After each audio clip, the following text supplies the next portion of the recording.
Hey friends. So I'm doing another intro to this video, and I had said I was going to go into days 1 through 5 on my next video and start talking about preps. That video for some reason is just hard for me right now, like emotionally. I don't know why. I think it's just because that was such a different time when I watched some of those clips. Like, we had no idea what was coming.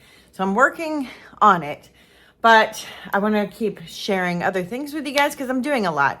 And it's easier for me to just document life and show you guys, what we're doing every day to continue to create self-sufficiency and sustainability and, how we live this simple life, growing as much food as possible, using whatever simple, sustainable systems we can come up with. So, green bean day. So many green beans. So this is 1 tower worth of green beans. If I do this in the spring, and then I do grow some over the summer, they just don't produce as much because they don't like the heat as much. And then I do it again in the fall. That is enough green beans to store up. I don't like canned green beans. I like to have fresh green beans all the time, but I am fermenting them. And I will show you guys how I do my dilly beans at the end of this video if you're interested. But I wanted to hop on and just have a little conversation, kind of an update, something that's happened since, every day is just sort of a new phase. And here's a new phase to what's going on. The media, I guess, has announced that there are about 200 deaths. And, I don't watch the media, so I don't really know what numbers or what they're saying. So I can't speak to that. But what I've seen on social media is now, for some reason, there's this influx of people that are commenting on people's stuff that are here and belittling the situation by using that number to say, it can't be that bad. There's only 200 deaths. First off, that's not what the deaths are. It's just identified people. And I don't know how much I want to get into.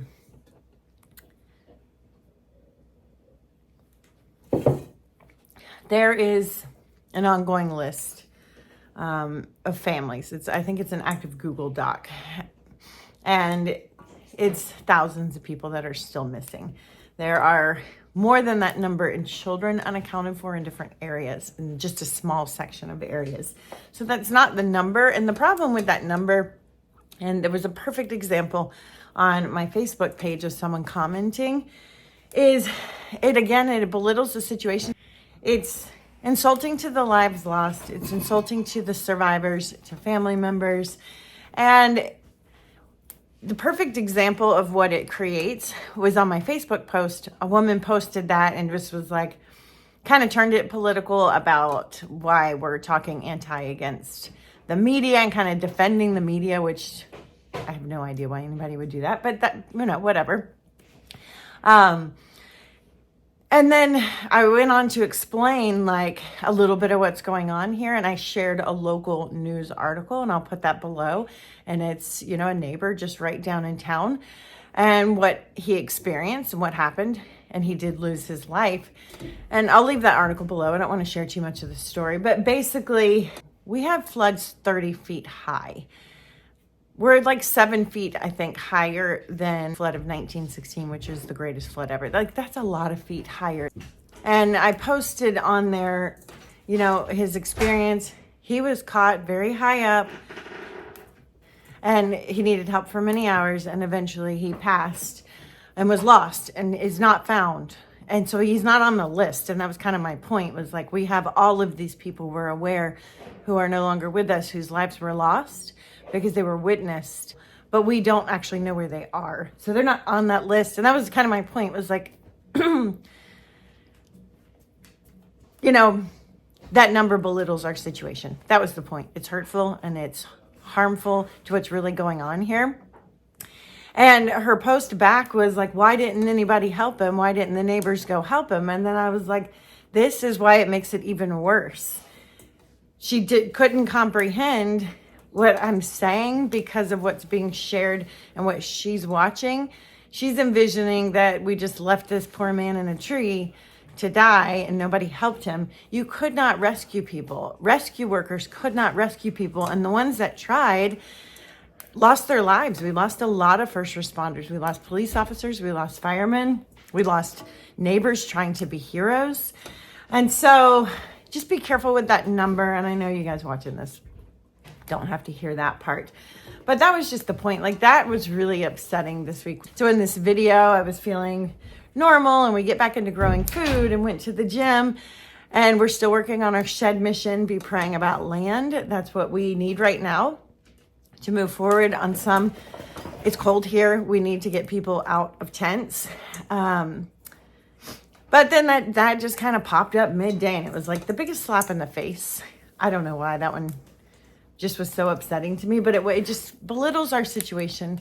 And and her response just really showed how damaging it is, that she would think nobody tried to help, and that she's envisioning just this like running stream of water, and that this wasn't a big deal. This was a huge deal. Entire houses full of families. Their houses lifted up and they all disappeared. Nobody knew that was possible. Nobody expected homes and neighborhoods that far away from the water to be affected by this. Because it's not, I mean, you can't even comprehend. Actually, I'm going to get a video of this, but I saw the craziest thing with my daughter. We took a back road after dance to get to the gym yesterday. And I saw this huge shed, 2-story high shed, very tall. And there were tires on top of it. And I was like, that's so weird. I wonder why they put tires on top of this shed. And then we kind of went down a hill. So the shed's tall, really tall. And we went down this hill, and I realized there was a little creek there, a small, tiny creek. We went over this little tiny bridge, and then we went back up the hill. And about halfway up the hill, there was a house that was being gutted because it had flooded halfway into this house. That is how much water we're talking about. And I know it's hard to comprehend. And I know if you're not here and you're not seeing it firsthand, it's hard to comprehend. But I just wanted to say that, like, please don't share those numbers. Those are not the numbers. We probably will never recover a lot of our lost. And yeah, so let's dive into this video and get busy growing food. Hey friends, Stephanie here. And today we're gonna get our mushroom, woo, hello son. We're gonna get our mushroom grow tent. I have chicken poop on the bottom of my foot. Under control. Get our mushrooms growing. We're gonna start some harvest wall hydroponic lettuce for the community, because grocery stores here, sometimes they have nothing, but almost all the time they have zero lettuce. It's huge deficiency in greens at our grocery store. And we're gonna have some hard conversations, because guys, I just woke up like super fed up with what's going on. All right, first off, towers are amazing, producing food. I put all my links to everything I'm gonna share below, so you have that. It is cold, so I'm gonna give you a ministry update. I got my wool sweater on. I'm going to tag 10 sheds for purchase. Be praying over this ministry. We're trying to get people out of tents into something warmer and safer until things are stabilized. So that's happening. That's amazing. I'll make videos. I'll keep you guys posted, but I did want to give you a quick update there. Things are happening, big things. God's working and doing amazing things. But what's been pretty heavy on my heart, we have to do better. We have to do better, friends. What I have seen and witnessed, obviously there are victims in this, caught off guard. People lost lives. People lost everything they own. I'm not talking about those people when I'm talking here. But I have also seen, and then an outpouring of stuff that came in.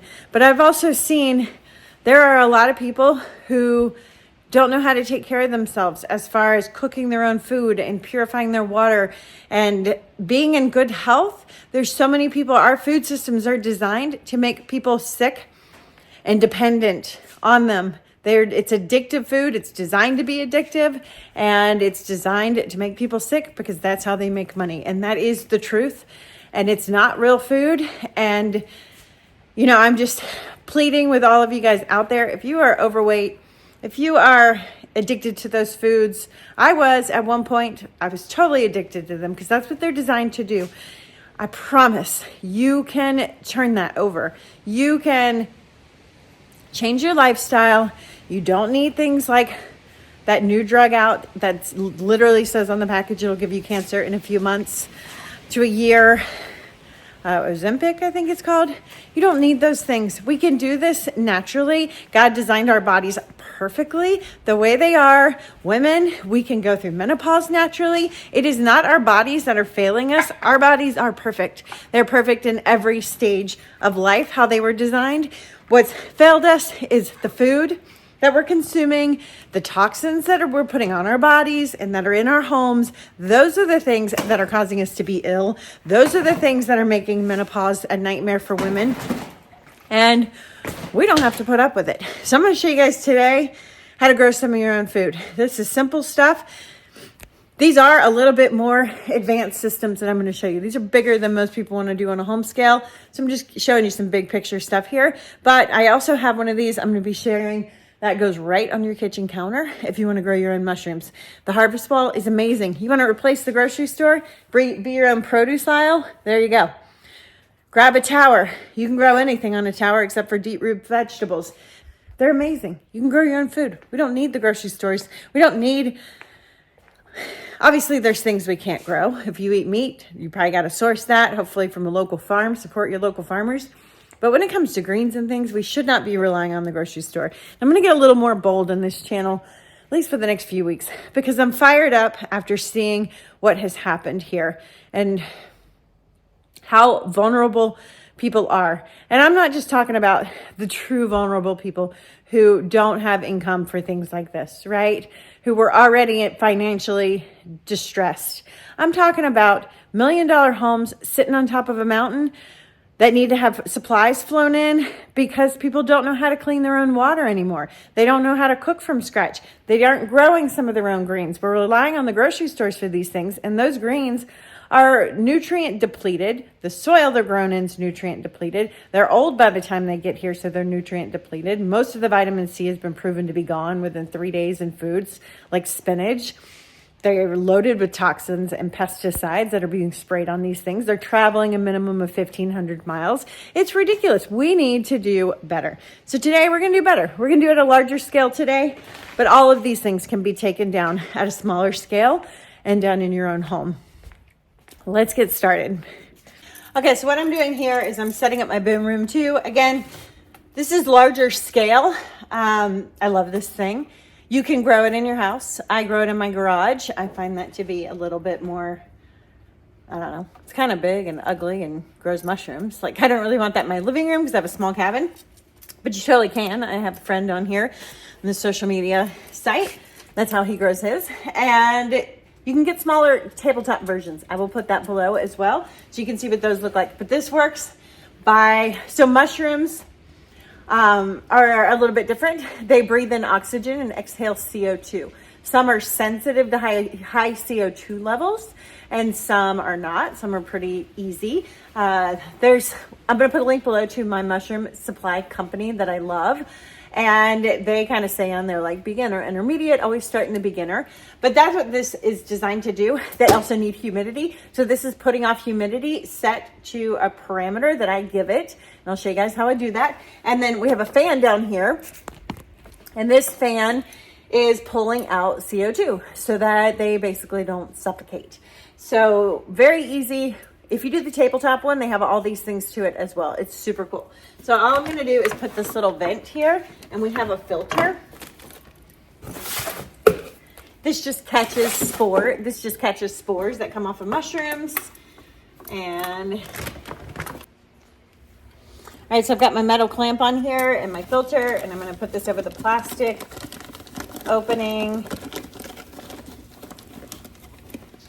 It comes with the boom room 2 comes with all these supplies, as well as the mini boom, I forget what it's called. The small one that can go on a table. I'll put links to all those, but it comes with all these supplies. So you don't have to outsource any of this stuff, which is nice because I like to not have to think through this stuff, to just have it ready. Okay, so we're secure there. All right, and this right here is our dehumidifier. And this is the part you kind of got to... It's got a low setting down here.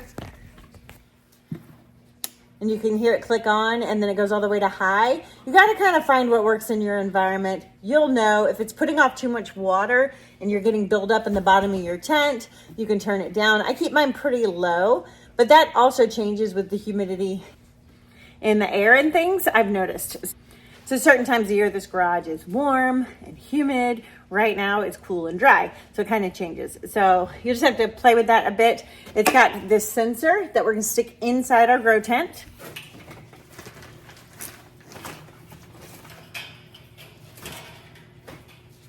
All right, and then here, this is our humidity, our humidity controller. It tells the humidifier when to turn on and when to turn off based on the humidity we're going for. So we are gonna do the low end, so hit the up arrow, and the low, I'm gonna keep it at 93.8. Actually, I'm gonna go up. I'm gonna get that to 95.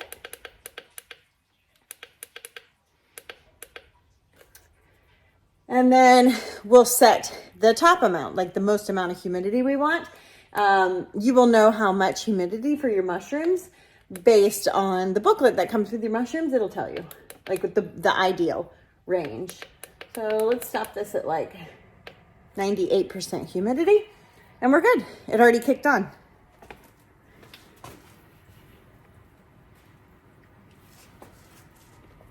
All right, to plug in our fan, we have our little control here, and it's got a high and low too.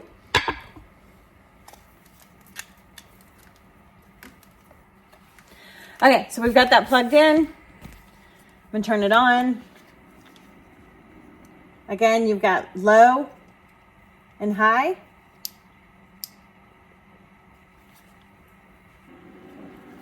You can hear it, that's pretty high. I don't want it that high. I'm just gonna keep it on low. All right. That's it, we're set up. Now we're gonna put our mushrooms in. So this is what I'm talking about, friends. This stuff is easy. Learning how to eat mushrooms. I know a lot of you are gonna comment, but I don't like mushrooms. My thoughts to that. Most people don't like mushrooms at first, or vegetables for that matter, because we're so disconnected from food. The more we eat real whole foods and the more we practice, your body, I promise you, will start to crave these things because they're loaded with things your body needs. And once we kind of move past those taste buds that are artificial because of the food we've been fed, and we shift our mindset, you will crave them. It may take a minute. And it may take some creative recipes. I'm working on a recipe book for you guys just around mushrooms. So you have recipes. I share a lot on my channel too, but you can do this. You can love mushrooms. Okay, now again, don't get overwhelmed if you see me doing this at such a large scale. It can all be done at a smaller scale. I am just working on recipes and things. Lion's mane, there's all sorts of evidence around lion's mane helping to regenerate neurological brain connections. It's amazing food. It's also now hip and popular. And so a lot of these supplements are coming from other countries and are not real. So be very, very careful. It's just like kale. Kale was like the newest thing and everybody was doing kale. Kale is one of the most pesticide-laden greens on the market. Has the highest pesticide loads. And it's marketed as a superfood. And they found forever chemicals in organic kale because of the organic farming practices using a lot of plastics to avoid weeds because they're not spraying. It's a mess. But we're gonna do this at a bigger scale. You can do it at a small scale. So what we've got here, all right, pink oyster. Pink oyster actually likes warmth. And we're not super warm right now, so I might turn on the heat. Or I'm definitely gonna seal up this garage. And here is a little booklet that comes. So I do things a little bit differently. It'll tell you like it'll fruit twice. I have ways to extend that, and we'll talk about that in another video so you get the most out of your stuff. But let's see what pink oyster. Pink oyster is a beginner level. Temperature 70 to 80 degrees, which is fine. CO2 sensitivity doesn't matter, and these are fast, 1 to 2 weeks, and you can get 2 harvests off of them. Again, we'll get more than that. But you can see it's already blooming. How do you eat pink oyster mushroom? All oyster mushrooms, to me, I use like onion. They blend into food. If you cook them, like if you add onion to anything, whatever it is for flavor, you can do the oyster mushrooms with them, and they just blend like onions do, and they just make food taste better. I don't know what you call that. There's like a name for that when something makes food taste better, like lemon and salt do that. That's how they work for me personally. You can't taste those mushrooms. My family eats these all the time. They have no idea they're eating mushrooms in pretty much everything that I make, because I'm always adding oyster mushrooms. They say make an X. I have found oyster mushrooms come out big. They like to go pop really big. So I like to take off the whole top. That X, I believe, is more for people who are trying to do this on a tabletop, who don't have the right humidity and things to keep it moisture in there. Technically, we could take the whole thing out of the block, but it does sweat a little bit. I don't know. I'm wondering about that, because I've actually gotten bacteria down here because it couldn't drain properly. I almost want to just not put these in bags. Let's at least make some drain holes.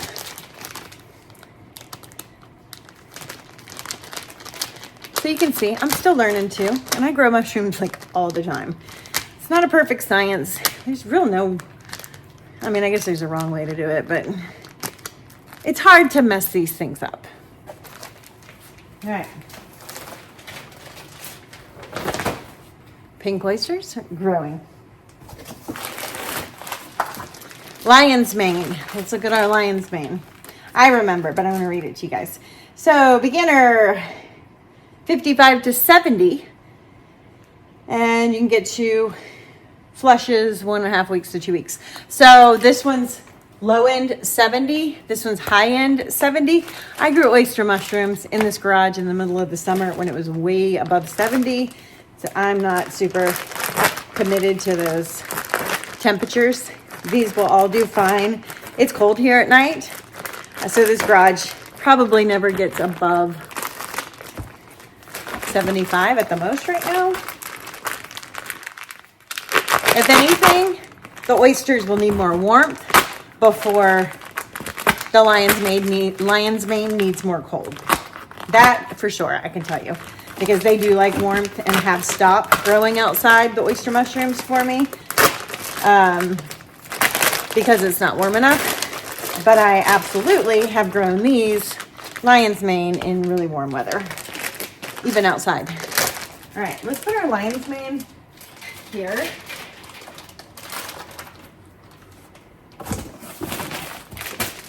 I think we have 3 of these.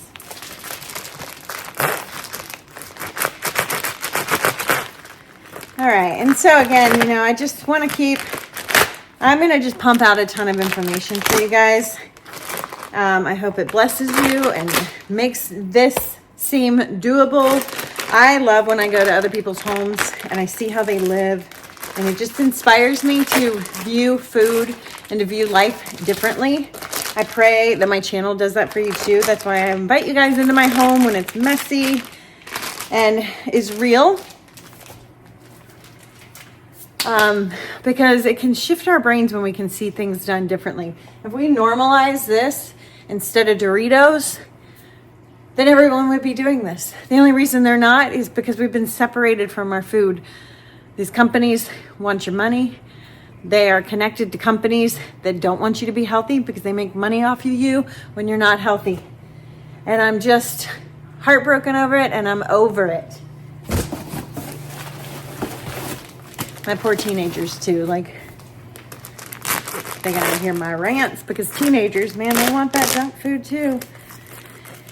All right, let's get this one going. This one's already trying to pop out. I think that's not.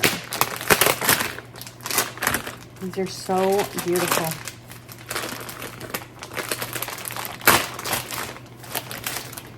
Okay, they smell incredible. Put this one here. Oh, apparently I was in a lion's mane mood because we've got more lion's mane. I'm actually going to make a bunch of things for my recipe book for you guys. And because this is such an amazing superfood and it's so good for brain health, which we need because the things we've been exposed to are affecting our brain for sure. I am going to be making all kinds of things to share with you guys. I make crab cakes out of them that are so delicious, but there's also ways to dehydrate this to make your own tinctures so you know what you're putting in your body instead of buying it and who knows where it's coming from. We can make powders, so many things. Shiitake. I think I'm gonna do these outside actually. No, I'm not. I'm gonna run one flush of shiitake indoors. I'm gonna take this whole thing on the block. Just because I know how these grow. I'll talk about this. I'll get more specific for you guys in other videos if you want more educational stuff on these. Right now, I just wanted to show you some systems. All right, this is Black King, which is an oyster. And pretty much like all the oysters, they all grow a little bit differently and have a little bit different characteristics. But overall, I mean, you can see I'm just doing the same thing over and over. I did take the shiitake completely out of their plastic bag. I'll explain why in a different video.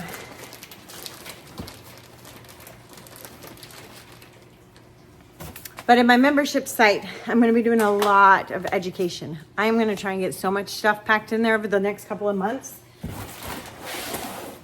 So you guys have it and like foundational stuff. And then we can just dive deeper and deeper and deeper as we need to. I'll put a link to that below. I shared originally, it was just about aeroponic gardening. It is now about self-sufficiency, sustainability, and all sorts of different ways to grow your own food, bulk buy foods, store up foods, cook foods, wild forage, make your own medicines, all the things. This is chestnut. I grew these a while back, had the most incredible harvest. They are fantastic. Like, it's hard to describe. I hope these bloom. These are so super cool. They are a little bit more finicky. They need a lot of moisture. So I'm going to stick it down towards the bottom next to our shiitakes.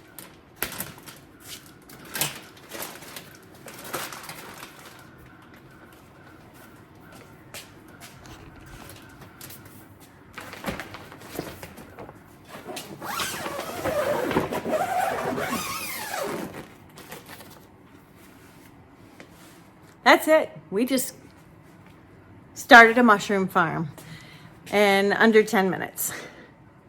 Totally incredible. All right, and one of my favorite ways to grow food, and I think one of the easiest for beginners, aside from sprouting, are the towers.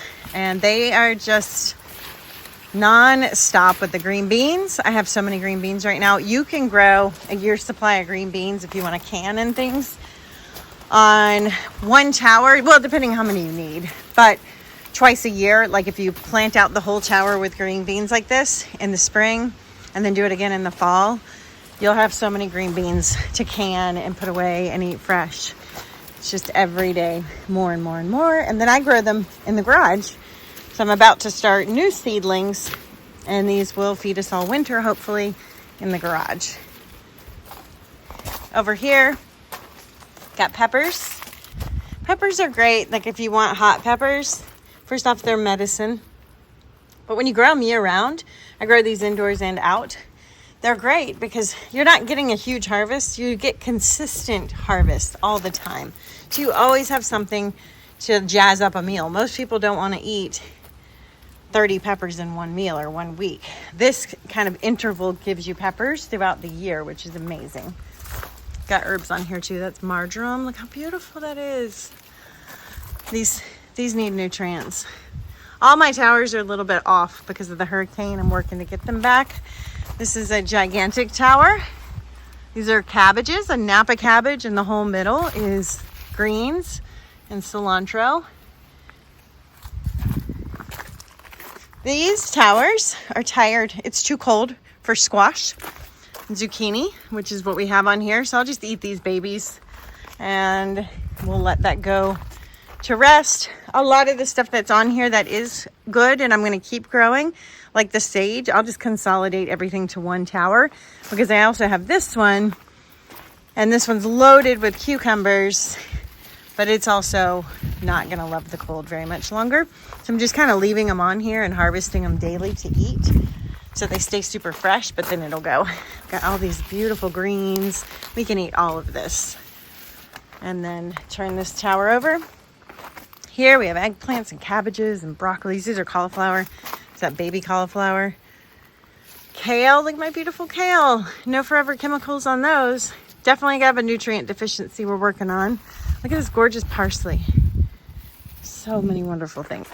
The towers are for sure a great way to start replacing the grocery store. Those are all Flex Systems, which is a 20-gallon tank. These right here are a 13-gallon tank. We call these the home towers. This is the one you want if you're gonna grow inside, but I also grow tons of food on them outside. But look at my red peppers. Red peppers are so expensive, and peppers also have the worst pesticides for humans on them. These are my jalapenos, meaning like the amount is not it's about the same as other things, but the particular ones they use are really, really bad for people. My beautiful baby cauliflower. So much goodness. You can do this. You can totally take back control of your health and your food security.